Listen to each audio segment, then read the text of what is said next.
right. Good morning. Good morning. Good morning. Good morning. Good morning. It is a Fresh Start show here in the city of Tucson on 106 The Groove with Dr. Holt. Our co host Tom Cortez is in the building. We are excited again for another day's journey, another weekend, another Saturday. So y'all get up, get up. It's the Fresh Start Show. I know it's 7:30, but get up. Some of y'all got up at 5 o'clock this morning. That's right. So go get your coffee, get your Wheaties, get your cereal, cream of wheat, because it's the Fresh Start Show. Listen, kicking it off, we wanted to pay mad respect to the Honorable Raul Grijalva, our congressman who was recently transitioned and passed away. Want to send thoughts and prayers to the Grijalva family for all of their hard work and sacrifice of public service in our community. And we acknowledge and want to just thank Congressman Grijalva for being a beacon of light in the city of Tucson, representing us really well as a member of Congress, as our representative for this area. And to Adelita and to the Grijalva family, thoughts and prayers are with you. We know our hearts sometimes can be very heavy when we lose a loved one, and such a giant that Mr. Grijalva was, Congressman Grijalva was, to us. And we thank you and the Grijalva family for sharing your father and sharing your dad and sharing this man who is truly a giant in our community, who went to Congress to represent our district very, very well. Mr. Grijalva was not only a giant, Mr. Grijalva was also a very humble man. You would think the clout and the influence that he had in this city, he easily could have been puffed up. But Congressman Grijalva was a real hardworking, humble man, serving our community on the TUSD school board, and moving from the TUSD school board to our county board of supervisors, and then from then to running for Congress and representing as well. So again, we want to pay mad respect and send out love, thoughts and prayers to the Grijalva family. Just want to say thank you, Congressman Raul Grijalva, for all your hard work you've done for our city and our community. And we are praying that we get someone with similar like attributes and character to continue to serve our community. So God bless the family. We're praying for you in this time of sorrow, knowing that as the scripture says, weeping may endure for a night, but joy cometh in the morning. So we're praying for your morning joy on this weekend. All right, we're here again, excited to be with you on this Saturday morning. Keep it locked. We're still working on that empowerment clinic for May 17th. It's not solidified yet, but it is our tentative date. We just need to get response and a green light from our courts. Once that's done, we'll be ready to go. So just wanted to give you heads up on that. But until then, just keep that as a tentative date, and I will keep you updated as we get move forward and get closer to that date. Once a good day. Hope that you are having a wonderful day. We've had kind of like already a jury cold weekend. Rain, really caused, really shocked. Yeah. You know, the weather really dropping. But yeah, man, all is well, and we're just excited. What's going on, Tom? Well, and I was just looking at Raul Grijalva, just to add to that just a little bit. He started serving as a school board member in the 70s, Yeah. county supervisor in the 90s, elected to the U.S. House of Representatives 2002. He served 11 full terms, making him one of the longest tenured members in American history. Wow. Incredible, bro. Yeah. I mean, he served this community for more than 50 years. Just, Yeah. wow. Yeah. We can only hope to do so much. But yeah.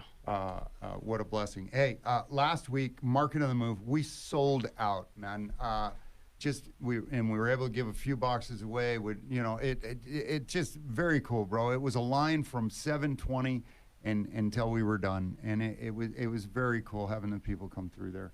What kind of food did you have there? Oh, geez, bro. There was a case of grape tomatoes. There was a flat of cherry tomatoes. There was romaine lettuce, shredded lettuce, cauliflower, a bag of beans and broccoli, another container full of sour cream, creamer, and there was something else in there. Just unbelievable amount of food, bro. For $10. For $10. For $10, man. And I mean, we had several people come through, and they're buying 2, 3, 4, 5 boxes. And So it's you like, got all that food for $10, and a carton of eggs is $10. yeah, yeah, that's real, bro.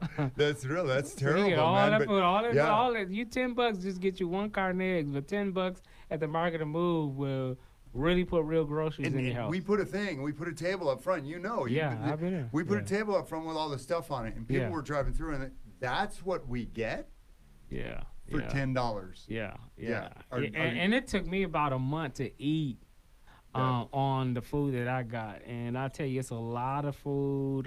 You actually can ask your neighbors and family to come. And you can make small boxes out of your box and give it yeah. out to people. That's what And- I do. Yeah, I do with yeah, my neighbors on the yeah, street and everything yeah, like that. It's yeah. very cool, bro. Yeah, Because, man, when do you talk to your neighbor? You don't. You see their garage door go up, them pull in, and the garage door go down, and that's it. That's your big Yeah. relationship. Yeah. Man, we got to move toward everybody starting to know Yeah, each other yeah. because you know what? Each one of us going to the grocery store, Yeah. that price has affected all of us, bro. Almost definitely, man. You know. Because I know my last carton of eggs was like $10, and that was it. So you grab just a few more things, you're at $100, Yeah. without really having too much. And in it's the not basket. just food, bro. Yeah. Construction supplies have gone through the roof. I mean, 2 months ago, a bag of concrete was less than $3. Now it's like $4.80. Yeah. A bag of concrete, bro. Yeah. And that, I mean, for somebody who's making their living at the trades, it makes it very difficult to make a living because people don't want to hear that the prices of materials have gone up Yeah. and you're still getting this much per hour. Yeah. It's like they want your hourly wage to go down because the price of materials went up. Yeah. That's real. And, and tariffs haven't even really kicked in yet. No. So all of these trade wars that's going on, most definitely after a while, that's going to start reflecting in And there's gonna be American stock. gouging. It's going to be gouging because it's really a tax. Yeah. I mean, you call it what you want, but it's really an American tax. It's an Yeah. additional American tax on goods. So, yeah, man, it's already talk. The economy little by little is slowing down, and some jobless numbers have went up as far as unemployment. We got more federal workers getting laid off or fired. So it's a lot going on, and that's just the workers. But you got subcontracts with the government that need those contracts. So when that funding start drying up, you're gonna start seeing a trickle down effect to grassroots communities. Yeah, bro, and I'm talking to people throughout the city that they're losing staff Mhm. and they're losing programs Mhm. because they're losing funding. They losing funding, exactly. And man, these are people that planned for Yeah. 3, 4, 5 Yes. years to have funding to do a program, and they'd be able to reach a point because Yeah. that's what they set out to do. Yeah. Then all of a sudden, all their funding is cut. Yeah. Yeah. What are we going to do? We have to finish this, but we can't finish this. We don't have the funding to do so. Yeah. It's getting harder and harder. Yes, it is. You know, Yes. and- the and- level of uncertainty is bringing a national anxiety, to our nation, to where it's bad to be in a position where you just don't know Yeah. Yeah. on all fronts. Yeah. I don't know. And now You know? add to that, bro, I just got out of the joint, right? And I don't know. But I just got out of the joint and society's going crazy and Yeah, prices are yeah, going crazy. yeah. Rents are going up. Almost Jobs definitely. are hard to find, especially for a dude with a felony Yeah, yeah, conviction, bro. yeah, yeah. And then I got to go and take care of my kid and my wife and Yeah. groceries are Yeah. just through the roof, Yes, man. it is. And I'm going to get discouraged. Yeah.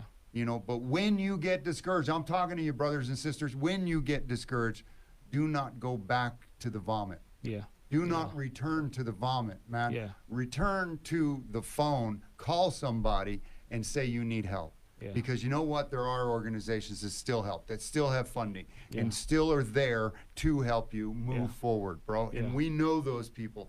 Please contact us. You're going to get discouraged. The Bible said it. Yeah, yeah. You're going to get discouraged, man. Yeah. So just know that you got to confront this. You got to hit it head on. don't go back to old behaviors, man, because that's what puts us back in the joint, man. Every week we go to that orientation, bro, and they say, how many is this second time, third time, fourth time, fifth time? And people are still raising their hand, bro. In and out of the joint 3, Yeah. 4, 5 times. Yeah. Why? Yeah. Got to change those mindsets, man. You got to change those mindsets. I was reminded, I was teaching, for those who don't know, not only I'm a doctor, I'm a pastor. And I was teaching on Jeremiah 17. He said, those who put their trust in the Lord shall be like a tree planted by the river of water. And it speaks about, even in times of drought, the leaves shall continue to be green because the roots are deep down tapping to underground water. Yeah. And that's just a lot of meat on that bone. It's a lot. I can go so many ways with that. But so I many just shows. think that in this season of uncertainty, when we're looking at the Dow is plummeting and the New York Stock Exchange is turning bloody red and jobless reports are higher for unemployment and people are getting laid off and fired and farmers are like, oh my God, how are we going to be able to bring crop? So it's just a lot now, and that, and then I personally had something hit me, that I was just sharing with you too. And that passage of scripture that I taught on came right to me about being that tree in the midst of drought. And it says, and the leaf shall continue to be green, and even in the midst of drought, it shall not be at a space where it will not yield fruit. Which means that when we began to hold on to our faith and hold on to our hope, it's like a tree that is planted by the rivers of water. And the reason why the tree, out of everything else that's dying because of the scorched heat, the tree still is fruitful because of the roots in the water. And the point that I'm making is that the roots in the water is a symbol of what it looks like to put our hope in God, to put our hope in way a higher power than our government, our political leaders, all those out. Usually I don't get preachy, but somebody needs hope today. I think that, I guess the point that on this show is that when we are in a place of uncertainty, how do we survive and how do we thrive and how do we overcome in the midst of drought, in the midst of famine and a possible recession, is that we have to be a people of faith, not by sight, not by what we see, not what CNN says, not what ABC and CBS says, but we must be a people of faith who never lose hope. Yeah. And don't think, if you're in the listening range of this, that Dr. Holt and Tom Cortese have it all wired and we don't. We go through it too, right? I'm going through it right now. That's right. Yeah. We get kicked too. Yes, we get yes, smacked yes, too. And you know what? We got to stand up and we got to come back That's from right. it. And Dr. Holt, he's alluding to some serious stuff. When we're trying to stop the school to prison pipeline, the poverty to prison pipeline, the homelessness to prison pipeline, when we're trying to cut off these pipelines going to the corrections institution, we're trying to get to the kids before they get to the adult system, so they're not repeatedly going back in and in and in. And you know what? Sometimes we get hit and knocked down. But I'm going to tell you, bro, what you were just saying, that tree with the deep roots is still going to flower and seed. That's most definitely. And what the work you have been doing, those men and women, you said it yourself, bro. They're not just using that at work. They're taking it home to use it at home because it is effective with their marriage, with their children. Yeah. When you're trying to structure a life, bro, to have trauma resilience in the forefront of that is just wonderful, bro. Yeah. And we talk about it constantly, the modeling and prison guards and prison administration. And the only people that people see, that inmates see, are the guards and the administration. Yeah. And it is what they model that young man or that young woman is going to take out of that institution. Because what is modeled to them, that's the only access they have, bro. Yeah. The other people in orange that are in the joint with them, but those men in uniform and those men in suits and women and all of that, bro, that's the modeling. And if you treat them a certain kind of way, they're going to come out a certain kind of way. You're right. And, and I'm thinking now in my work, actually working in prison, being a trauma specialist, I think now it's time for us to come up with a new robust phrase from school to prison pipeline. It's really unresolved trauma to prison pipeline. That's what it is. Because that's really what it is. It's because it's more than just school. It's from home to prison pipeline. You know what I mean? Yeah. It's all come from addictions to prison pipeline, and all of the root causes is unresolved trauma. It's really unresolved trauma to prison pipeline for a lot of the issues why people are in prison. It's not just the education piece. It's part of it, but there's so many other ways how people are getting to prison from a root cause of unresolved trauma. Sure, and a lot of them were raised by people that never dealt with their trauma, because this was unheard of. You know, with our parents, you know, we're going to go see somebody and talk to them about the things that are bothering us. That was unheard of when we were children. Yeah. Right? I mean, my dad going to see a counselor to talk to him about how he was beat as a kid? No. Yeah. You know, our grandfather used to say that you love them when they're asleep and you hit them when they're awake. Yeah. Oh my God, bro. Yeah. That was the mentality way back then in the early hundreds, you know, right? Yeah. But what are we dealing with? We're dealing with the complete opposite. You can't touch your kids. You can't talk bad to your kids because your kids can call the police on you. Right? Yeah. So you're living in such a stigmatized society, bro, that everything that happens, there's somebody standing there. Yeah. See? Yeah. Yeah, you're right. You're right. You know, and, you know, we have to always consider the fact that there's a reason, there's always a story, you know, instead of asking what's wrong with somebody, ask what's happened to somebody, because everybody has a story. And it just looks different, whether you're from urban or you're from rural, or whether you're from Western Hills to foothills, whatever that looks like. Everyone has a story, and trauma just looks different. And it's not racist, it's not sexist, it's not misogynistic, it's not any of those things. It impacts everybody in different ways. Yeah, I didn't find out until, you know, because I didn't come out and tell anybody about the molestation until many years later. I was like 17, 18 years old. Yeah. Come to find out, my dad was molested, bro. Really? Yes. Wow. Yes. So it was Talk like about crazy, generational trauma. right? Yeah. So it you know, and where does it stop? It stops here. Yeah. You know, thank God. Yeah. I did not know that. Wow. Yeah. Wow. It's crazy. Yeah. I got such a wheel story, bro. No, man, that, It's just you know, sad. It's important. You know, it's just we live in a dark, fallen world, and we live in a dark, fallen world that, you know, you just be surprised of the wheelhouses that people come from. You know, you see how people look on the outside. You just never know, you know, and that just makes us all relatable, you know, in this work of trauma. It really takes the judgment out of it, because, you know, everybody got some level, you know, 80 to 90% of Americans have at least one traumatic experience, you know, in this country. And 1 out of 4 kids have experienced at least one traumatic experience. You know, so a lot of kids that you see that's in discipline or that's suspended or in juvenile detention center, that's a lot of trauma, you know? And so 90% of people who have addictive behavior is unresolved childhood traumas.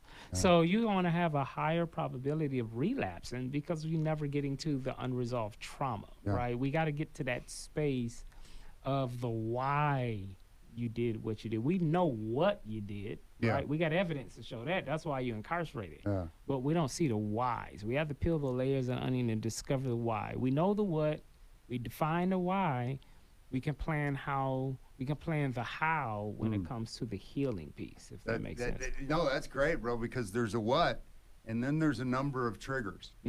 But then there's a whole spectrum of precipitating events that draw triggers out. And that's the crazy thing. That's the thing I'm trying to work on now, is these precipitating events that get you to that place, that a trigger ignites something. So, and that comes from what I call the hippocampus. You have 4 different types of memory, but the big ones is going to be emotional memory, episodic memory, and somatic memory. So memory is what creates triggers, because when you were traumatized, that event imprinted your brain. It can 50 years from that event, and your hippocampus still remembers, right? Now, depending on how deep the pain, it goes into different levels in our mind. So we have three layers of the mind. We have 4 hemispheres of the brain, but we got 3 layers of the mind. We which is your conscious mind, unconscious, and subconscious. So a lot of our hurts and pains, we don't even cognitively think about it every day because it's too painful. Right. So where it goes, Right. it don't just disappear. It goes somewhere. It goes into that unconscious mind, right? Yeah, little vault. Right. And what happens is in our unconscious mind, we may not cognitively be aware and think about it, but it shows up in behavior. Yeah. Sometimes we show our traumas in our behavior without cognitively being aware of it. So it takes accountability partners and mentors and people we trust and Yeah. spouses Amen. that can call us out on Yeah, that's our powerful. Yeah. crap. That's And be real good. like, yo, like, no, this is what you really do. Yeah. You know, and we need that. But to go back to what you're talking about, dissecting the brain, is your hippocampus and your PFC that holds those memories. Because when we are traumatized, there's a time stamp on us, right? That event time stamps us, and it can be 30, 40 years. Yeah. Depending on your episodic memory, which is that episode brought some kind of traumatic memory or emotions, like, you know, something made me feel a certain way on a traumatic spectrum. Yeah. Based on that event, right? Yeah, smell, sight, you sound, something, smell, man. sight, Taste, all of that. Yeah. Put me right in that moment. That's what triggers us. Yeah. And your brain can relive it like it was yesterday. Right. So it's like, it's not a stale memory, it's a very fresh memory. That your brain can relive and arouse your nervous system, and this is where we get that fight or flight response. Yeah, and it was very cool when Dr. Tigney was here. Yeah. When it was very powerful because it was like when that happens now, you're no longer the 5-year-old, 7-year-old, 12-year-old kid that is addressing that issue. You are a full-grown adult that is addressing that issue. That's right. And if you remember, I am now a grown-up. I am no longer the child. Yeah. You don't have to go to the event, bro. Because I don't have to go there. And that was so cool. It was like, that was very cool